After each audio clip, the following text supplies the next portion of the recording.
আজকে বিকালে বাসা থেকে বের হয়ে হঠাৎ মনে হলো যে লালপুর থেকে ঘুরে আসি, সেখানে নদীটা অনেক সুন্দর। তারপর বন্ধুরা মিলে চলে আসলাম গরিপুর বাজারে। তো এখান থেকে সিএনজি নিয়ে আমরা লালপুরের উদ্দেশ্যে রওনা দিব। আজকে ঈদের পরের দিন হওয়ায় বাজারে অনেক ভিড় ছিল, সিএনজি পাওয়া যাচ্ছিল না। অবশেষে একটা সিএনজি পেলাম, তো সেখানে ভাড়া ঠিক করে সিএনজিতে উঠে যাবো এখন। আজকে বাইরে অনেক রোদ ছিল, তাই অনেক গরম পড়েছিল। এখন আমরা সিএনজিতে উঠে গেলাম। এত গরমে সিএনজির মাঝখানে কেউ বসতে চাইছিল না, তো আমার একটা বন্ধু বসলো, আমি তার পাশে বসলাম। অবশেষে সিএনজি চলা শুরু করলো। সামনে যে ব্রিজটা দেখতে পাচ্ছেন সেটা হচ্ছে জিয়ারকান্দি ব্রিজ। এতক্ষণ অনেক গরম লাগতেছিল, তো এখন সিএনজিটা ছাড়াতে একটু বাতাস লাগতেছে। অবশেষে আমরা জিয়ারকান্দি ব্রিজের উপরে উঠে গেলাম। আজকে এদিকে রাস্তাটা অনেক ফাঁকা ছিল, গাড়ি কম ছিল, মানুষজন অনেক কম ছিল। আজকে প্রকৃতিটা দেখতে অনেক ভালো লাগতেছিল, চারিদিকে সবুজ আর সবুজ। গরিপুর বাজার থেকে এই রাস্তাটা দিয়ে একদম খুলনা চলে যাওয়া যায়।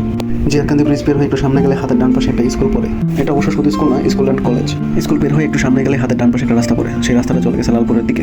আমরা এখন লালপুরের রাস্তায় ঢুকে গেছি। মোড় দিয়ে ঢুকতে হাতের বাঁ পাশে একটা মসজিদ পড়ে। সিএনজিতে ছিলাম তাই ভালোভাবে ভিডিও নিতে পারিনি। এই কয়দিনের বৃষ্টিতে রাস্তার পাশে যে নিচু জায়গাগুলো ছিল সেগুলোতে পানি চলে এসেছে। রাস্তার পাশে এই সবুজ জায়গাগুলো দেখতে অবশ্য ভালোই লাগতেছিল। আমরা এখন প্রায় লালপুর বট গাছের এখানে চলে আসছি। এই মোড়টা করলে আর একটু সামনে লালপুর বট গাছ। সবটা রাস্তায় অবশ্য ভালো ছিল, তো এখানে এসে একটু ফাঁকা পেলাম। অবশেষে আমরা এখন লালপুর বাজারে এসে নামলাম। এই গাছটা দেখে আমার অনেক ভালো লাগছিল, গাছের ডালাগুলো কি সুন্দর চারিদিকে ছড়িয়ে আছে। এটাই হলো সেই বটতলা, যার জন্য এত দূরে আসা। লালপুরের এই ব্রিজটা এখানে আমি অনেকবার আসছি, তো কখনো ভিডিও করা হয়নি, তো এবার ভিডিও করলাম। তো এই জায়গাটা আসলে অনেক সুন্দর। এই জায়গায় আসলে মনটা অনেক ভালো হয়ে যায়। এত গরম চারিদিকে, কিন্তু এই জায়গাটা অনেক ঠান্ডা, অনেক বাতাস। এই বটগাছের সাথে অবস্থিত এই সিঁড়িটা, তো এখানে কেউ উজু করতেছে, কেউ গোসল করতেছে। আজকে এত গরম পড়ছিল আর পানিগুলো দেখে মনে হচ্ছিল যে আমি নদীতে নেমে যাই। এখনো পুরোপুরি বর্ষাকাল আসেনি, তাই পানি অনেক কম। যখন পুরোপুরি বর্ষাকাল আসবে, পানি যখন বেশি থাকবে, তখন নদীটা দেখতে আরো বেশি সুন্দর লাগে। গ্রামে কোনো জায়গায় যখন দেখি মুরব্বীরা একসাথে বসে আড্ডা দেয়, তখন তাদেরকে দেখতে ভালোই লাগে।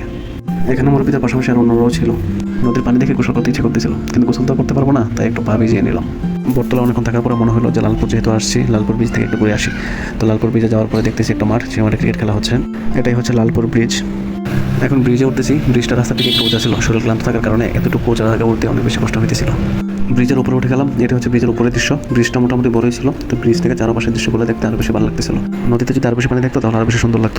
আজকে এখানে বাতাস ছিল না, গরমই লাগতেছিল, তাই আর বেশি দেরি না করে এখান থেকে চলে আসছি। আজকের মতো ভিডিও এখানে শেষ। আল্লাহ হাফেজ।